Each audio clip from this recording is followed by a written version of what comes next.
Hausa Novels Empire. Mana subscribe ku taɓa alamar ƙararrawar sanarwa domin samun shirye-shiryenmu da zarar mun ɗora. Ci gaban labarinku na Zuma kashi na 8. Ga zaƙi, ga harbi, maganin kitse da wuta. Dr. Zara Autar Alheri ita ce ta wallafa, Asa nake karanta muku. Sai ku biyo mu, za mu ɗora daga inda muka tsaya a baya. Amma idan kai kuke baƙuwa ce a tashar mu, ku yi mana subscribe sannan ku taɓa alamar ƙararrawar sanarwa. Muna ɗora sabon shiri za a sanar da ku. Yana fitowa da ita kai tsaye ƙofar shiga fat ɗin shi ta baya ya nufa da ita. Yana shiga ya saka wa ƙofar ki, kana ya ƙara figar hannunta. Ya cikin fat ɗin shi da ita, ko da suka iso ya rufe ƙofar. Hakan ya sa duk suka nufi fat ɗin Ibba, sai dai can ma ya rufe fat ɗin nashi. Turus suka yi suna bin kofar da kallo kafin Kanal Yusuf ya zaro wayar shi ya shiga kiran kontak ɗin AG ɗin. Sai dai ba ta shiga, tsaki ya ja yana dafa kanshi. Domin ya san waye Farhan. Bai ɗaga ba ko IG Muktar ya tambaya. No ya Muktar, ba ta ma shiga sam. Ya faɗa cikin damuwa. Shiru duk suka yi suna tunanin yadda za su ɓullo masa. A can kuwa yana shiga ya jifa da ita tsakiyar tangamemen falon shi kafin ya dube ta a wulakance cikin cold voice ɗin shi ya ce, walk around the entire room, jumping like a frog. Juyawa zai shiga bedroom sai kuma ya tsaya ba tare da ya juyo bai ce, and I swear if you wait, ya ce kawai. Yana tsotson lips ɗin shi na ƙasa ba tare da ya ƙarasa faɗar abin da ya niyya ba. Kana ya shiga bedroom ɗin shi da kallo Jidda ta bi shi har ya shige, kana ta taɓa baki irin ko a jikinta ɗin nan. Ta gyara zamanta a ranta tana faɗar, Allah nuna maka yake idan za ka yi tsallen kwaɗo sai ka ce wata biranya. Tana zaune kusan minti 3 kafin ta miƙe zumbur kamar wadda aka tsikara. Ta saki wani wulaƙantaccen murmushi ta ce, da ni kake zancen, wai kai bature ko za ka gani ai. Tana gama faɗar hakan ta nufi toilet ɗin da ke falon. Ƙaton daren ruwan da ke ciki ajiye ba komai ciki ta ɗauko ta kawo falo ta ajiye. Kana ta koma ta ɗauki ƙaramin bokit ta tana shi a famfo, kana ta ɗauko niƙi-niƙi ta zo ta juya a cikin durom ɗin. Haka ta ringa yi har ta cika shi fam da ruwa. Kana ta zubo wasu rabin bokit ɗin ta dawo falon. Suwajel ta ɗauko ta zo ta zube duka robar a cikin ruwan bokit ɗin. Kana ta koma ta ɗauko ledar soso 2. Ta buɗe su ta haɗa wuri ɗaya yadda za su mata kauri a hannu. Kana ta saka kofi ta fara ɗiban ruwan durom ɗin. Tana kwara kujerun falon sai da ta jiƙa su tsab kafin ta fara wanke su da soso da sabulu. Tana turce su tana ɗaurewa. Tana rera waƙarta cikin farin cikin abin da take yi. Sosai ta wanke dukkan kujerun kamar wata 'yar aiki, tana sheƙa musu ruwa. Sai da ta ga ta yi yadda take so, ta ƙare dukkan ruwan durom ɗin kafin ta bar su haka. Ta koma ta ƙara ciko shi. Kana ta shiga wanke TV home theater. Duk wani abu da ke aiki da lantarki a falon sai da ta sheƙa masa ruwa ta wanke shi. Falon ya cika tab da ruwa tamkar gulbi. Tana wankewa kuma tana ɗaurewa, musamman kusfaken spiku duk ta lafta musu ruwa a ciki. Gaskiya Jidda ta yi ta'adi. Wannan falon na ƙarshe sai da ta ga ta yi ɓarna yadda take so. Kana ta saki murmushin mugunta kafin ta nufi ƙofar bedroom ɗin shi ta fara nokin tamkar za ta ɓalla ƙofar. Yana zaune a kan gefen bed ya tafa kanshi da hannu ɗaya. Ɗayan kuma ya matsa inda ya yi wa kanshi allura saboda yadda yake jin jikin shi ba daidai ba. Kawai ya ji ana rafkar doɗin ƙofar tamkar za a ɓalla. Cikin mamaki yake kallon ƙofar domin ya san dai idan ba abu ne mai ƙarfi aka saka ba, duk yadda za a yi nokin ba za a ji ba. Miƙewa ya cikin ɓacin rai ya nufi ƙofar domin wannan dukan da ake mata tamkar a cikin kanshi ne ake dukanta. Cikin fushi ya buɗe ƙofar cikin mamaki yake kallonta, ganin yadda ta yi wujiga da ita duk ta jiƙe jikinta. Domin shi har ga Allah ya manta da ita. Ita kam Jidda washe baki ta da son ta ƙara tura masa haushi ta ce, yaya Bature, na gama aikin da ka saka ni, saura labule kawai, su ba na iya cin masu ne, sun min nisa, ka zo ka cire min na ƙarasa wankewa. Domin duk na gaji, wallahi jikina ciwo yake. Gara na ƙarasa na je na ɗumama jikina da ruwan zafi. Domin na san wannan gajiyar da ni dole sai na gasa su tamkar mai ciko. Ta ƙarasa zancen tana faɗaɗa murmushinta, ita a dole ta yi abin kirki. Ga tana koro bayanai ko full stop babu. Bai ce mata komai ba illa ƙasa da ya kalla cin ruwan a ƙafar shi. Ai wani irin waro ido ya. Ganin yadda falon ya koma tamkar teku, cikin mugun mamaki yake kallon ruwan yana nazarin abin da ya kawo su. Kafin ya watsa golden zeba ice ɗin shi a cikin falon. Yana bin duk abin da ke ciki da kallo cikin washe baki. Jidda ta ce, sun wanku ko yaya Bature? Wallahi saɓi 5 na yi musu. Ina yi ina ƙara wankewa, ina kwara musu ruwa a ciki yadda za su wanku da kyau. Musamman ƙatuwar tibin can, ta faɗa tana nuna mashi tibi. Bai ce mata komai ba, ya shiga takowa cikin falon yana bin ko'ina da kallo. Ya zo gun kujeru ya latsa, sai ga ruwa fiye suna bulbulowa daga kayan. Ya bi kayan ɗaya bayan ɗaya yana duba, ya ga dai tabbas da gaske ruwa ne ta wanke su. A cikin mugun takaici da mamakinta ya waigo yana watsa mata wani mugun kallo. Zuciyar shi na zafi da wannan idon nashi masu firgita 'yan maza. Yaya Bature, Allah na wanke su tas kamar yadda ka ce, duba fa ka ga. Ta faɗa tana ƙiƙƙifta ido kamar marar gaskiya, domin Allah ya sani a mugun tsorace take, kawai takadiranci ne irin nata ke sakawa tana haɗiye tsoronta. Ƙara ƙanƙance idon shi cikin wani abun mamakin renin hankalinta, ya buɗe baki kamar wanda aka yi wa dole, ya ce, "Ok, ni ne na saki?" Maimakon ta bashi amsar tambayar da ya yi mata, sai kawai ta bige da cewa, "La, yaya Bature, ashe kana jin Hausa da kyau, shine kake min wancan yaren? Allah Hausa ta fi yi maka kyau." Ta faɗa cikin son ƙara kular da shi. Ai wani mugun tafasa zuciyar shi take, ta ƙara mugun hasala shi. Ya bincike hannunta kawai ya yi waje da ita ta hanyar da suka shigo. Yana fita ba kowa wannan gefen. Mota kawai ya buɗe a hasala ya jefa ta ciki. Kana ya shige kawai yana yi wa motar ki tare da bata wuta a 360. Ya bar harabar gidan. Ko sojojin da suke tsaye sai da suka dare, domin da kaɗan ya bi ta kansu. Cikin hanzari escorts ɗin shi suka faɗa nasu motocin suka mara mishi baya. Ihu Jidda ta sake cikin mugun tsoron ganin yadda yake ba motar wuta, tamkar zai tashi sama ne. Cikin tashin hankali take faɗa, "Na shiga uku, Jadda ki taimake ni, yadin zai kashe ni akan kwalta. Wayyo Allah, ya ɗan girman Allah ka yi haƙuri, kar ka kashe ni, wallahi na tuba ba zan ƙara ba. Wayyo Allah jama'a taimako, wayyo Bature ne zai kashe ni, kai Turawa ba su da imani jama'a taimako, wayyo Allah zai kashe ni, shi kenan zan mutu, Jadda ba ta ga aure na ba." Kuka take yi sosai tana ihu yadda ka san wadda ake zarewa rai da gaske, sai dai bakinta ya ƙi mutuwa duk wannan halin da take ciki. A can cikin gida kuwa da gudu Yasir ya fito jin fitar motocin AD kamar za su tada Abuja. Sai dai ko da ya fito ko ƙurarsu babu. Kaftin Mubarak ya fara ne ya fita, Esa shi ne ya fita. Oke kawai ya ce sai nufi faɗin shi ta ƙofar waje domin ya fito da Jidda. Ya san izuwa yanzu kam ta wahala. Sai dai me yana kaiwa bakin ƙofar shiga faɗin cikin mamaki ya ce, "Ruwa kuma daga ina to?" Sai kuma ya buɗe ƙofar falon ya shiga. Turuse ganin yadda falon ya cika tab da ruwa. Ido ya zaro yana salati kafin ya taka har cikin tsakiyar falon. A nan ya ga abin da ya kusan zautar da shi. Ganin yadda duk abin da ke falon ke tsiyayar da ruwa. Salati kawai yake yana bin komai da kallo.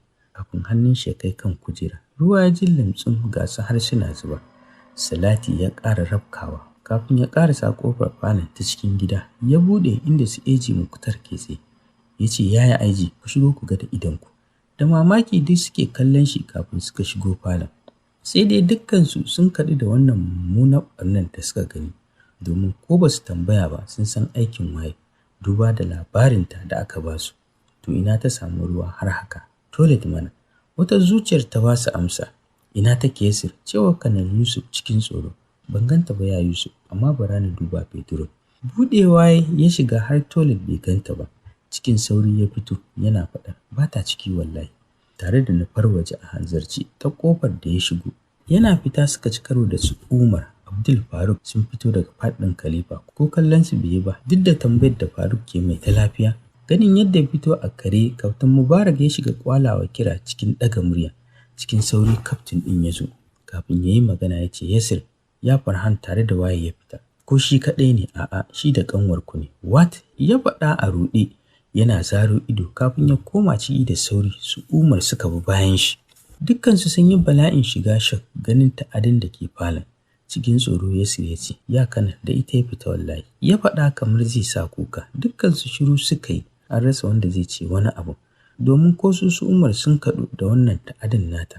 Kusan minti 3 suna haka kafin suka ji muryar IG yana cewa, "Mu je." Dukkansu fita suka yi. Kanal Yusuf ya ba wasu sojoji umarnin gyara faɗin. Shi kuwa IG waya yi wa wani kamfanin da ke gyaran ɗaki ya ce su zo kawai abin da yake so su yi masa. Kana suka yi tsaye jugum suna jiran tsammani. Cikin ƙanƙanin lokaci aka fita da duk abin da ta hallaka a falon, aka kwashe ruwan da ke ciki, komai ya yi tsaf.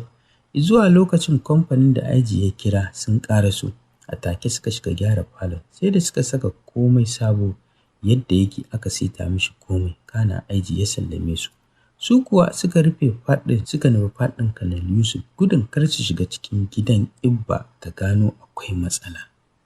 AG Farhan kai tsaye wani katon filin horar da sojoji ya nufa da ita, wanda ke bayan gari can tasar Masulaja. Yana isa wurin ya buɗe motar ya fito, kana ya finciko ta tamkar kayan wanki, ya watsar da ita a tsakiyar filin.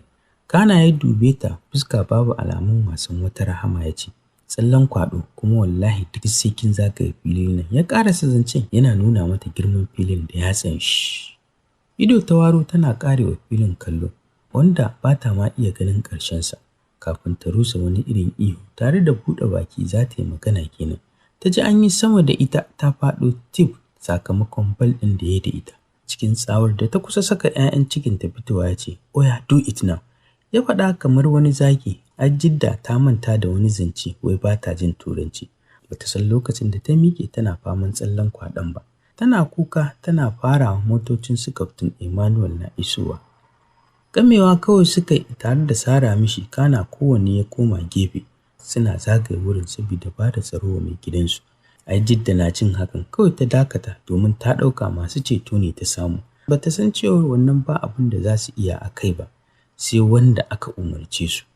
Sosai take tsallen kwaɗon domin ta tsorata da yanayin shi matuƙa. Tana yi tana kuka tana tunanin wa zai cece ta har ta sare. Idonta ya bushe, kuka ya gagare ta, kuma har ila yanzu ko rabin filin ba ta yi ba, domin ba ƙaramin wuri ba ne. Ta jigata iya jigata, amma AG ko a jikin shi, asali ma wani mugun kallon tsana da takaici yake jifanta da shi. Da wannan rikitattun idanuwan nashi, su Kaftin Emmanuel ma ta ba su tausayi matuƙa, domin ko babba aka ba wannan horon sai ya ji a jiki, balle ƙaramar yarinya kamar wannan. Ita kuwa mai taiwa yayan nata haka da yake mata wannan horon, suka yi wa kansu tambayar da ba su da amsarta. Jidda na yin tsallen kwaɗo da gaske har ƙafafuwanta suka fara sarƙewa, jijiyoyinta na ƙullewa, amma haka take. Ta ta wuntsila ta faɗa ta saka ihu ta miƙe ta ci gaba, domin ta san yau ba ta da macici sai Allah. Ta yi kuka har ta gode wa Allah, ta tsine wa lafiyarta, yau har ta gaji, domin tun da take tafka iskancinta ba wanda ya taɓa yi mata wannan izahar sai yau. Sai da ta shafa kusan awa 3 tana abu ɗaya, kuma ta ƙi zagaye filin saboda uban girman shi. Kafin ta wuntsile ƙasa sumammiya, domin har numfashinta ya ɗauke. Ganin ta zube ya sa ya shiga mota ya tayar tare da nufar inda take. Tsayawa yana ƙare mata kallo, ganin da gaske suma ne ta yi, ya sa ya zaro wayar shi ya tura wa Kaftin Emmanuel text, kana ya mayar da ita ya ajiye yana limshe idon shi. Lokacin da Kaftin Emmanuel ya ga text ɗin ogan nashi, sai da gaban shi ya faɗi, amma ba yadda iya. Haka ya nufi ofis ɗin masu horarwa da ke wurin, ya ciko masa bucket da ruwan ƙanƙara kamar yadda ya buƙata. Kana ya kawo masa, karɓar ruwan ya fito daga mota, ya dubi daidai fuskarta, ya kwara mata su tun daga kan ƙafafunta, sai da Emmanuel ya rinsa idon shi saboda tausayi. Shi kam ko a jikin shi wani mugun numfashi ta ja a fuske, tana dawowa saboda azabar sanyin ƙanƙara. Idonta na ƙaƙƙafewa, ganin hakan ya sa ya saka ƙafar shi ɗaya ya ɗan taka cinyarta ba tare da ya danna ba, domin ya san zai iya karya ta. Kana ya riko ƙafar ta gaba ɗaya ya ja, wani irin marayan ihu ta saki. Jin yadda ƙafar ta ke amsawa, muryarta ko fita ba ta yi, amma ko a jikin shi sai da yadda yake so. Kana yi wa ɗaya ƙafar hakan ma ita ma, wani ihun ta ƙara saki, sai dai baya fita saboda azaba. Shi kam sai da yadda yake so tukunne ya saki ƙafar. Kana ya buɗe baki ba tare da ya dube ta ba, cikin wannan muryar tashi mai firgita 'yan maza ya ce, Oya get up, run around the field. Ya faɗa kamar ba shi ne ya magana ba, domin ko kallon gefen da take bai yi ba. Idonta da suka kankance saboda azaba ta zaro, tana neman rushewa da wani sabon kuka. A wata muguwar tsawa ya daka mata, wadda ta saka ta kwasa a guje babu shiri tana kuka. Sosai ta ba wa Kaftin Emmanuel tausayi da duka sauran sojojin da ke wurin. Baya Kaftin Emmanuel ne tare da zaro wayar shi ya shiga turawa Lieutenant Musayyir text, domin shi ne kawai zai dakatar da shi, ko Kanal Yusuf. Sai dai baya da lambar Kanal Yusuf, ta Lieutenant Musaddiq kawai yake da. A lokacin da text ɗin ya shigo wayar Lieutenant Musaddiq yana kan hanyar zuwa ofis ɗin shi ne. Ido ya waro cikin tsoro ya ce, "What? Wai Farhan yana da hankali kuwa, wannan jinjira ake wannan horon? Juya da motar nan Fahad, mu je Soldiers House." "Okay sir," ya faɗa tare da juya kan motar. Ko da suka shigo gate ɗin gidan na biyu ya hango Kanal Yusuf da Abdul za su shiga mota. Cikin sauri ya fito yana faɗa, "Colonel, where is Farhan please? Yanzu direban shi ya turo min text akan yana punishment in Little Jidda. Kuma kuka bar shi, haba please." "Subhanallah, dama na san za a rina wallahi. Suna ina please ka tambaye shi domin baya gidan wallahi. Baya nan kuma Barato na tambaye shi." Ya faɗa yana zaro wayar. Sai dai kafin ya kai ga kiran Captain Emmanuel, sai ga shigowar text ɗin shi tare da location ɗin da suke. Inna lillahi, filin horo kuma. Zaro ido Kanal Yusuf ya cikin tashin hankali ya ce, "Filin horo?" Sule Jafa Lieutenant, "Ya salam, mu je Kanal, ai ba lokacin magana kuma yanzu." Ya faɗa yana faɗawa motar. Shi ma shiga ya har da Abdul duk suka bar gidan cikin mugun tashin hankali. A can kuma sosai Jidda ta galabaita gaya, gudu take tamkar bata yi, kuma saboda mugunta ya ƙi komawa inda ya tsaya a farko, inda ta fara, ya bar motar shi a nan inda ta suma. Sai gun ya dawo mata farko, a maimakon ta yi rabi da tsallen kwaɗo, haka duk tana gab da isowa inda yake. Motocin su Lieutenant Musaddiq na sawo kai wurin. Ko fakin ba su gama ba, Kanal Yusuf ya ɓalle murfin ya fito da gudu ya nufo ta. Ita kuwa tana isowa inda AG yake zaune cikin mota ta silale ƙasa sumammiya. Zan dakata a nan, sai ku tara a shirinmu na gaba cikin wannan labarin naku na zuma ga zaƙi ga harbi. Sai dai kuma fa maganin ki sai da wuta. Wannan haka yake. Taku Dr. Zara Autar Alheri ita ce ta wallafa, nake karanta muku a wannan tashar taku. Sai ku biyo mu a shirinmu na gaba masu sauraro. Idan kai koki ya kasance baki a tashar mu, ku yi mana subscribe sannan ku taɓa alamar ƙararrawar sanarwa. Muna ɗora sabon shiri za a sanar da ku. Ina godiya masu sauraro.